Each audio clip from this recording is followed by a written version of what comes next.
రేపటి నుంచి తెలంగాణ శీతాకాల అసెంబ్లీ సమావేశాలు నిర్వహించనున్నారు.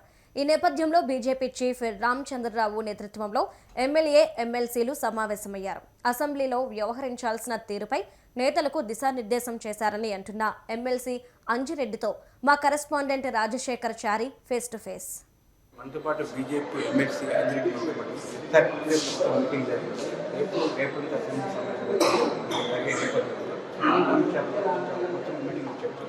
ఇప్పటిదాకా అన్ని విభాగాల్లో ఏది మహిళల విభాగమైనా యువత విభాగమైనా యువత అని ఏదైతే అన్ఎంప్లాయ్మెంట్ ఏదైతే ఉందో ఇచ్చిన మాటలు ఏదైతే 4,000 గుర్తిస్తా అని చెప్పి 2 లక్షల ఉద్యోగాలు ఇస్తున్నారు. ఫీజు రియంబర్స్మెంట్ అమౌంట్ విషయంలో అయినా సరే, ఇంకొకటి అంటే హెల్త్ పాలసీ అయినా సరే, రైతుల విషయంలో అయినా సరే, వృద్ధులకు 4,000 పెన్షన్ ఇస్తాను, 2,000 పెన్షన్లు ఇచ్చుకుందాం. రైతులకు మీరు 15,000 అమౌంట్ ఇస్తాను, 12,000 ఇచ్చుకుందాం. తర్వాత కూలి రైతులు ఎవరైతే ఉన్నారో వాళ్ళు 12,000 ఇస్తాను, ఇంతవరకు ఇవ్వకపోతాను. అదేవిధంగా ఎవరైతే కొత్త జంట రైతులు బంగారం ఇస్తాను ఇవ్వలేకపోతాం. ఇంకో విషయంలో తీసుకుంటే మీరు ఏదైతే పాస్ అన్నిటికన్నా ముఖ్యం ఏంటంటే 3,20,000 కోట్ల బడ్జెట్ ఏదైతే పెడతా ఉన్నారో కనీసం 1% ఎమ్మెల్యేలకు ఎమ్మెల్సీకి ఇస్తే 20 కోట్ల రూపాయలు ప్రతి సంవత్సరం ఇవ్వబడుతుంది. 20 కోట్లు వాళ్ళు కాన్స్టిట్యూన్సీ డెవలప్మెంట్ చేయడానికి ఆస్కారం. అది ఇచ్చి నువ్వు మాట్లాడు, అప్పటిదాకా మాట్లాడడానికి లేదు. ఈ 3,20,000 కోట్లు, అరే 3,20,000 కోట్లు పెడితే 1% ఇచ్చిన అనుకో 3,200 కోట్లు. ఈ 3,200 కోట్లకు ఎమ్మెల్సీ ఎమ్మెల్యే 160 మంది అంటే 20 కోట్లు వస్తుంది. 20 కోట్లు ఇస్తే వాళ్ళు కాన్స్టిట్యూన్సీ డెవలప్మెంట్ ఫండ్ కింద పనిచేస్తూ ఉంటారు. అన్ని డిపార్ట్మెంట్లు దాని లింక్ ఉంటాయి. డిపార్ట్మెంట్ ఎవరైతే ఉన్నారో ఎమ్మెల్యే అయినా ఎమ్మెల్సీ అయినా 5 లక్షల రూపాయలు ఏదైనా నామినేషన్ వర్క్ చేస్తే ఏ పల్లెల్లో అయినా కానీ పనిచేయడానికి ఆస్కారం ఉంటుంది.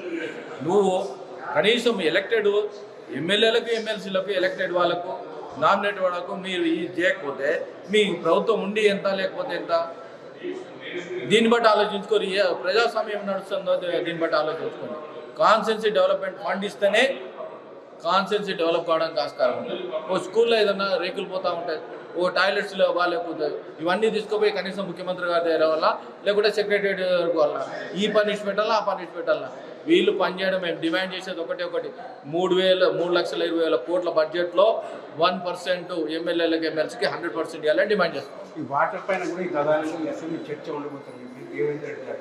వాటర్ విషయంలో కూడా బీజేపీ ఎలాంటి చర్చ చేయబోతున్నారు? మీరు ఒకటే గుర్తుపెట్టుకోండి, కృష్ణా నది, గోదావరి నది, కేఆర్ఎంబి ఇవి ఏదైతే నదులు ఉన్నాయో దాని మీద 100% మేము మాట్లాడడానికి ఉంటుంది. గత ప్రభుత్వం ఏం చేసింది, ఈ ప్రభుత్వం ఏం చేస్తూ ఉన్నది, ఏ విధంగా చేసిందో విత్ ప్రూఫ్తో సహా మేము చేపించడానికి రెడీగా ఉంది. కేంద్ర ప్రభుత్వం ఏం సాయం చేసింది, ఏది డిపిఆర్ ఇచ్చింది, ఎందుకు ఎరుకపోయింది అన్నీ చర్చ చేయడం జరిగింది. ఇప్పటిదాకా అన్నీ నడిచింది. మన కేసీఆర్ ప్రెస్ పెట్టుకున్న ఒక విషయం చెప్పడం జరిగింది. ఇండియా కూటమిలో చంద్రబాబు చేరినప్పుడు కూడా ప్రతిసారి కూడా చంద్రబాబు మాట్లాడి తెలంగాణ వాటర్ విషయంలో కావచ్చు, మన ప్రాజెక్టు విషయంలో అట్లా అని చెప్పి కృష్ణా నది మీద 811 టీఎంసీలో మనకు 500 టీఎంసీలు ఇవ్వాలి. దీనికి ఎవరు సైన్ చేశారు, ఏం సైన్ చేశారు, ఏ విధంగా సైన్ చేశారు, ప్రూఫ్ అంతా మా దగ్గర ఉంది. వాళ్ళకు ఆధార ప్రకారంగా ఎవరు తప్పు చేశారో చూపిస్తారు. డిపిఆర్ గత ప్రభుత్వం చెప్తున్నారు,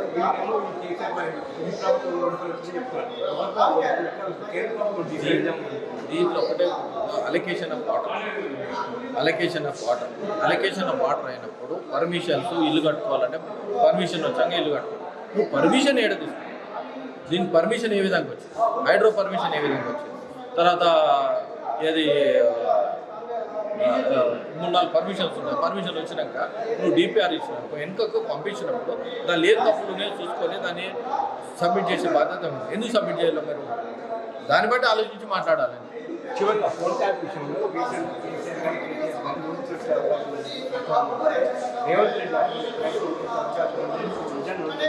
అది కాంగ్రెస్ వాళ్ళని అడిగితే తెలుస్తుంది, బీఆర్ఎస్ వాళ్ళని అడిగితే మాకేం తెలుస్తుంది అది. ఎందుకంటే వాళ్ళే కుమ్మకై ఒకరు కుమ్మకైతున్నారు, ఒకరు ఇది అవుతున్నారు, వాళ్ళని అడిగితేనే ఇది బెస్ట్ ప్రశ్న.